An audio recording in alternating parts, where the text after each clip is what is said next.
Hello and a very warm welcome back to yet another video of me, the talking head, talking in a very dimly lit room with my dimly lit thoughts. And in this video, we've got it hopefully a little bit more compact view. In this one, we've got 6 films in this video. So we've got sort of character action thrillers. We've got Taken, John Wick, Nobody, 2021, and then I've also got in here. I've got Swordfish, The Adjustment Bureau, and Upgrade, 2018. So 6 more films that I watched last year. So without further ado, let's dive into the first face-off. We got Taken, the original. I didn't watch Taken 2, Taken 3, I've seen them, can't remember too much about them, other than the fact that I basically just prefer the first one. What is there to say about this film? I mean, it's literally just completely seemed to revolutionise Liam Neeson's career. I didn't realise it was written by Luc Besson. I'm just seeing the Wikipedia now. So yeah, written by Luc Besson. Cast in here. It's just it's essentially like, you could probably say it's probably the best B movie there has ever been. I mean, I've just accidentally, I try not to do this, I've just clicked down to the critical response, rating of 60%. Consensus, Taken is undeniably fun with slick action, but it's largely a brainless exercise. Right, fine. But that's not a reason to really give it a low ranking. Like, films do not have to be like hyper intellectual, hyper philosophical, psychological. I mean, I love philosophy and psychology in my films as much as anyone, but this film is literally perfect at doing exactly what I wanted from it going into it. 90 minutes. This film is, again, big bonus points for respecting my time, giving me a 90-minute action film. You know, don't drag me out over 3 hours and expect me to stay invested. 90 minutes. Wham bam, thank you ma'am, right? It just comes in, 90 minutes, Liam Neeson doing his thing, and Famke Janssen and Maggie Grace, you know, they are convincing as the ex-wife and as the daughter, and yeah, look, it's just, I couldn't help but smile throughout the film. It's just had a really good time with it. I'm just accidentally stumbling over other review aspects. I'm trying to stay away from like Rotten Tomatoes and reviews and what critics think. This isn't supposed to be a critic channel. I'm not here to be a film critic. I'm just literally just trying to chronicle and document like quick fire thoughts based on feelings of how I feel about a film. Like, and I really enjoyed this film. You know, maybe there's some bias there towards the fact that Liam Neeson was Qui-Gon Jinn and Aslan, right? And maybe there's an angle there where I just kind of like the film because it's got Liam Neeson in it. Sure, he does seem to elevate basically everything he's in, but in the cold hard light of day, the way it's directed, I was convinced throughout the whole film, and I just loved how it was just going on from one scene to the next to the next to the next, and there was no like downtime or wasted time in this scene. I felt like I wanted a 90-minute action movie. I got a 90-minute action movie, and I was very satisfied by the end. So that's Taken, and basically in exactly the same vein as the way I've just described Taken, you got John Wick basically doing exactly the same thing. A little bit longer at 101 minutes, but again, simple story to understand. Look, it's a larger than life plot. It's completely over the top plot. Probably a bit less believable than Taken, but I just, yeah, there's a relatability to the way that Keanu Reeves performs and acts that I just feel like, you know, there's an earnestness and a sincerity, I think, to the way he portrays his characters, that makes me just kind of go, yeah, I'm rooting for you, man. I'm rooting for you. But yeah, the original John Wick, I think it still holds up. I think it's still immensely fun to watch. I gave it an A+, in the same way I gave Taken an A+. So yeah, if you're looking to follow a character that goes on essentially a vengeance-filled rampage for 90 to 100 minutes, you cannot really go much better than Taken, the original, or John Wick, the original, in my opinion. So what else we got? We've got Nobody. I've added Nobody into this bracket, so this might be an underappreciated film. It's got Bob Odenkirk, the Bob Odenkirk of Saul Goodman fame from Breaking Bad and Better Call Saul. I think he's brilliant in this. And this again, it's literally basically fits the exact same mould there as Taken. It's 92 minutes, so again, bonus points. It's under 100 minutes, so it gets bonus points from me. Action film, 92 minutes. Boom, beginning, end, wham, bam, thank you, man. I had a good time. So, yeah, Bob Odenkirk back. I don't remember anyone else that's in the film because it doesn't matter. I just got to see Bob Odenkirk, Saul Goodman going on a rampage, and I had a good time with it.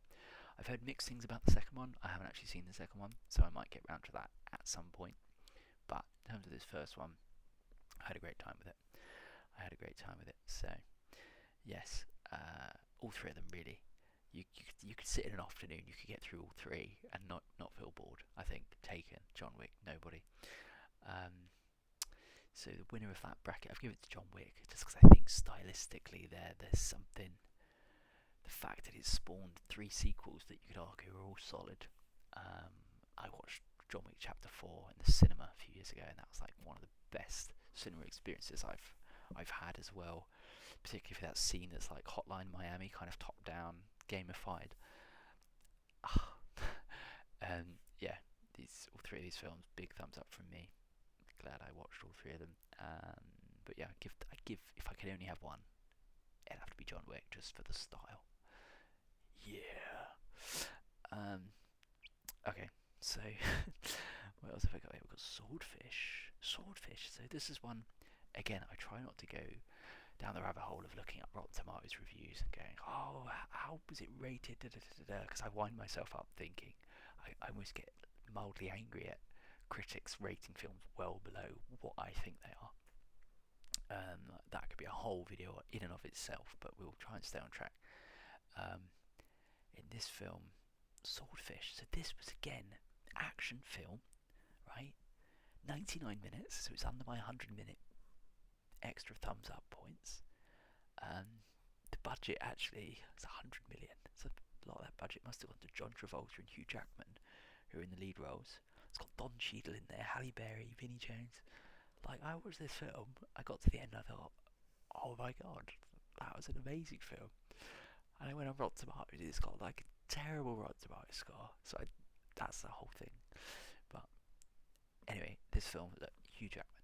It's got Hugh Jackman playing an action role as someone who is not. When I say action, I mean he's not like John Wick level, right? But he's having to like be counter. He's a cyber hacker, right? He's a cyber hacker, so it's almost like, because it's 2001, it's almost got like Matrix-inspired DNA in it, where, you know, Matrix 99 into Swordfish 2001, where it's like, okay, that's like, it's that Y2K kind of cyber hackery stuff that was going on. I think Hugh Jackman was great in this. I thought John Travolta was also very good in this. It made me think of films. I must go back and watch more of his catalogue, because I remember when I was younger I watched Face Off, and that film sticks with me, and I watched Taking of Pelham 1, 2, 3, the remake with Denzel Washington, which I wanted to go back and rewatch, and I haven't yet. But yeah, John Travolta really good in this, Hugh Jackman really good in this, in my opinion, and Halle Berry's in there as well, and Don Cheadle, yeah, Vinnie Jones is in there. I had a good time with this film. I had a really good time with this film, and definitely I've given this an A+. So this is what I feel about this film. Adjustment Bureau is next on my list. Matt Damon, Emily Blunt again. Turns out I'm big fans of Matt Damon and Emily Blunt. Basically everything I ever see Matt Damon and Emily Blunt in separately, I'm like, wow, this film's great. And then turns out there's a film where they're both in it together as romantic interests, and turns out I think they have excellent chemistry. So this film's just made for, like, in my opinion, a great watch. It's almost like based on a novel by Philip K. Dick. Okay, that explains a lot. I think. 106 minutes. It's a science fiction romantic thriller film. So hear that again. Science fiction romantic thriller film. So you get bits of everything there. Yeah, I think if you've not seen this and you're a fan of Damon or Blunt, like, check this out. I think this is an excellent film. I had a lot of fun with this. based in the real world, but it's to do with like there's like a world beyond the doors, and then you connect through all. It almost felt a bit like Wanted Weapons of Fate or Wanted the film. In this, it's like based in the real world, but there's like stuff going on behind the scenes that's a bit sci-fi. Yeah, I had a good time with this, as I do with basically all of Matt Damon's catalogue. And the film that really came out of left field and was recommended on Reddit that I picked up on was Upgrade 2018. So this stars Logan Marshall Green, and it's directed by, I believe it's Lee Wannell, who I believe is of Saw. Yes, the original Saw director. So the plot of this is set in 2046. So again, we've got some future sci-fi going on with this that kind of drew me in, and cyberpunk action horror film. So yes, this is there's definitely some horror in this. There's definitely some cyberpunk sci-fi in this. Some body retwigging and morphing with technology. I just recommend it. Basically, if you're looking for like a little low-key cyberpunky experience, 100 minutes. So basically, just about falls in that bracket of 100 minutes or less. Bonus points. Yeah, it's like, I think it's a really solid, like, I suppose you'd call it a B tier film in terms of its budget, but I've given it a solid A here because I thought it was a great film. You know, maybe I'd go in with lower expectations, thinking it's going to be a B film, and I thought it was solid. In this bracket, I give the win to Adjustment Bureau, but I do recommend Swordfish and Upgrade as well. I basically recommend all 6 of the films in this video, so really glad with the time I spent with each and every one of those. With that being said, we're going to wrap this video up here. Thank you for watching, listening, and I hope to catch you in a future installment. Until then, farewell.